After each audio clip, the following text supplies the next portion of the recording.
Now let us study the relation between the fundamental rights and the directive principles. It is possible to see both fundamental rights and directive principles as complementary to each other. Okay, fundamental rights restrain the government from doing certain things, while directive principles exhort the government to do certain things. Okay, now the first thing they are talking about, that fundamental rights and your directive principles of state policy are complementary to each other. that means दोनों एक दूसरे को complement करते हैं और एक balance create करने की कोशिश करते हैं. So the first very basic difference is that fundamental rights, what are fundamental rights doing? They kind of bring in a certain restriction on the government. And what is that restriction? That since every individual have certain fundamental rights, it is given to all the citizens of the country, so government cannot come up with any policy जिसमें किसी भी citizen का fundamental right violate होता है. Okay, but on the other hand, what is directive principle saying?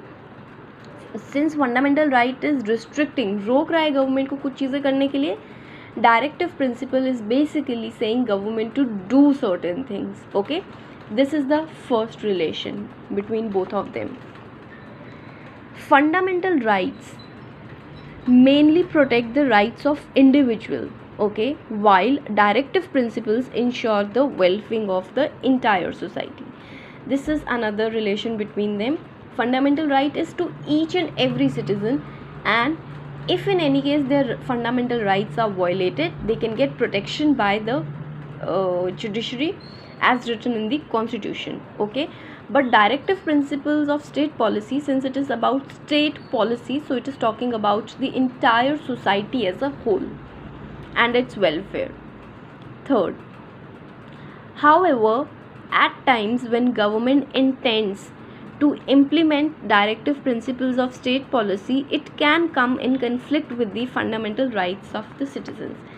Now they are saying sometimes it do happen that, since we are talking about fundamental rights and directive principles, and they are so close to each other, that at times it do happen that when a government wants to implement directive principles of state policy, तो maybe वो citizens के fundamental rights के साथ clash करती है. Okay, this problem arose when the government, and now we will understand this third point, which is a very effective point and the whole debate regarding right to property. Okay, this problem arose when the government sought to pass laws about zamindari system. These measures were opposed on the ground that they violated the right to property. Now you need to understand very basic thing before we go into this debate. Now we have 6 fundamental rights. Okay, earlier there used to be 7 fundamental rights. Yes, and your 7th fundamental right was right to property. Okay, now you will say, why was it removed, and fundamental rights cannot be amended by the government, so how it got amended, how it got removed from the Bill of Rights? So now comes the whole debate. So they are saying that when zamindari system was abolished, okay, in which the wealthy landlords gain a lot of profit and they used to exploit the small middlemen or the small peasants, so that system which was introduced at the time of British, it was abolished. Okay, so there was a lot of criticism by the people that why are you abolishing zamindari system, because we have right to property, and in that right to property, we have fundamental right to property, so this zamindari system is kind of violating the very fundamental right of this right to property. These measures were opposed to ground that they violated right to property. However, keeping into mind the societal need that are greater than the individual interest, government amended the constitution to give effect to the directive principles of the state policy. One more thing you need to understand is, yes, you have fundamental rights, but whenever there will be any kind of situation in which you have individual freedom and you have national interest, तो हमेशा national interest को government priority देगी. Okay, like you have fundamental rights, but then there was this COVID-19 situation, so you were put down under lockdown because the national interest of everyone's health was there. So your fundamental rights were to an extent breached. Okay, but हम इसमें ये नहीं बोल सकते कि fundamental rights का violation हुआ है, because it was for the welfare of all citizens. Now this led to a long legal battle. Just a second. Yes, the executive and the judiciary took different positions. The government claimed that right can be abridged for giving effect to directive principles. This argument assumed that rights were a hindrance to welfare of the people. On the other hand, the court held the view that fundamental rights were so important and sacred that they cannot be limited even for the purpose of implementing directive principles. Now see, there was now a whole legal battle, okay, because of this zamindari system and because of this fundamental right to property. So there was judiciary, okay, there your courts, and then there was your executives who executes the law. So there was a different opinions between both of them. Judiciary was saying no matter whatsoever, even if you want to implement the directive principles of state policy, आप fundamental rights को कर्ब नहीं कर सकते, उन्हें violet नहीं कर सकते. Where इन जो एग्जीक्यूटिव थे, एग्जीक्यूटिव को ये लग रहा था that in order to promote welfare of all, जब वेलफेयर ऑफ सोसाइटी की बात आ रही है तो उसमें कहीं ना कहीं फंडामेंटल राइट्स एक तरीके का रिस्ट्रिक्शन क्रिएट कर रही है. So there was a whole debate between the judiciary and the executive. Both had different stand. Now let us understand what happened. This generated another complicated debate. This related to the amendment of the constitution. The government was saying that the parliament can amend any part of the constitution. The court was saying that parliament cannot make an amendment that violate fundamental rights. So now what happened? It started from the whole very basic thing, the abolition of zamindari system, which had national interest, or which we can say which was related to society as a whole.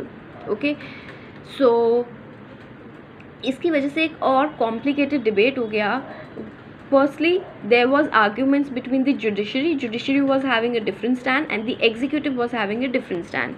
Now this debate went even more complicated, and what happened? The government, okay, the government was saying, the ruling government at that time was saying that parliament has the right and parliament can basically amend any part of the constitution. But then judiciary was specifying no, that the court was saying that parliament cannot make an amendment that violates the fundamental rights. Now what is amendment? Basically any kind of change, okay, which I have already introduced to you, any kind of modification in the existing laws. So judiciary was of the opinion that you are wrong. Parliament can amend certain parts of the constitution, but parliament कोई भी ऐसा amendment नहीं ला सकता जिसमें fundamental rights violation हो, fundamental rights का violation हो. This controversy was settled by an important decision of the Supreme Court in Keshwananda Bharti case. So this you will even more further understand in your judiciary chapter. You know, when there is a fight between the center and the state, or you can say individual or the state, or group of people or the state, all these things. So there was this case, very important case in our Indian constitution, which is known as the Keshwananda Bharti case. In this case, the court said that there are certain basic features of the constitution and these cannot be changed by the parliament. We shall discuss this in greater detail in chapter 9 on constitution as living document. So this Keshwananda Bharti case, since there was a whole debate around that किसके पास ज़्यादा power है, parliament के पास power है amend करने का, and judiciary का काम क्या होता है, कोर्ट का काम क्या होता है, बार बार इंटरप्रिटेशन देना कॉन्स्टिट्यूशन का, बिकॉज जुडिशरी एंड द जजेस आर द वंस जिनको कॉन्स्टिट्यूशन के बारे में सबसे ज़्यादा नॉलेज है. So constantly judiciary actually interprets the constitution, give meaning to the constitution or whatever is written in the constitution, उसका एक explanation देता है.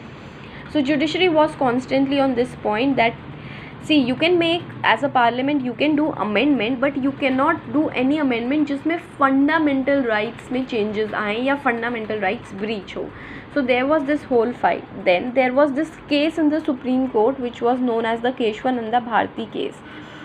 इस केस में what happened, basically the court said that there are some basic features, okay, some basic features of the constitution and no one can breach or break or overlook those basic features of the constitution and these cannot be changed by the parliament if parliament has the power to amend. So फिर तो ये भी हो सकता है ना कि parliament ऐसे लॉज अमेंड कर दे जिसमें ज़्यादा पावर गवर्नमेंट के पास आ जाए और कॉन्स्टिट्यूशन का जो इम्पोर्टेंस है वही ब्रेक हो जाए, right. So that is why court basically said there is certain basic feature. एक कॉन्स्टिट्यूशन को इस्टेब्लिश करने के लिए एक बेस है, एक उसका बेसिक फीचर है. आप उसके अगेंस्ट नहीं जा सकते हो, आप कॉन्स्टिट्यूशन को वीक नहीं कर सकते हो. And no matter what, even if you have certain amount of power, आप उस बेसिक स्ट्रक्चर को वायलेट नहीं कर सकते हो. Okay, and this debate we will further understand in chapter 9.